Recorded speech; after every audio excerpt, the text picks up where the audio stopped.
સવારે ઉઠીને થેપલા ખાવાનું મન થયું તો હું અને મિતભાઈ પોગી ગયા કે કેફે. ચાની સાથે મંગાયા મસાલા થેપલા. મસાલા થેપલા ખાઈને સાંજે પોગી ગયા આપણે ડીમાર્ટ, કેમ કે કરિયાણું લેવાનું હતું. લિસ્ટમાં નહોતું એ પણ લઈ લીધું. પછી અમારા હાર્દિકભાઈ તુવેરની દાળને પેક કરવા માટે લાઈનમાં ઊભી ગયા. પછી ફાઇનલી બધો સામાન લઈ લીધો. એલા લે, આ કયું કૂતરું છે? પગના વાળને ગુલાબી કલર કરી નાખ્યો. પછી આપણે જવાનું હતું બોક્સ ક્રિકેટ રમવા, પણ રસ્તામાં અમારા હાર્દિકભાઈ અને ધ્રુવભાઈ સોડા પીતા પકડાઈ ગયા.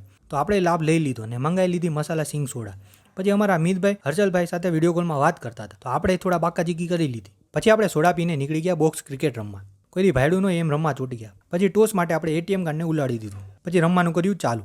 મેં થાલાની જેમ હેલિકોપ્ટર શોટ મારી લીધો, પણ રનઆઉટ થતા બચી ગયો, કેમ કે થાલા ફોર અ રીઝન. અમારા હાર્દિકભાઈ ચિરાગભાઈને હરખાઈ પટની ચોટાડી દીધી. પછી 2-3 ગેમ રમીને બધાય થાકી ગયા, તો પોગી ગયા બધા ખેતલા પાયા. બાપાનું ઘર હોય એમ બધા લાંબા થઈ ગયા, પણ જેવા ગાંઠિયા મંગાયા એમ બધા એક સાથે તૂટી પડ્યા. 2 મિનિટમાં તો બધું સાફ કરી નાખ્યું. થેપલા મંગાયા તો થેપલા તો આવતા જ પતી ગયા. કાર ભેરા ભેગા થાય ત્યાં બધું આવું જ થાય. બાકી તમે ફોલો અને સબસ્ક્રાઈબ કરતા જાજો.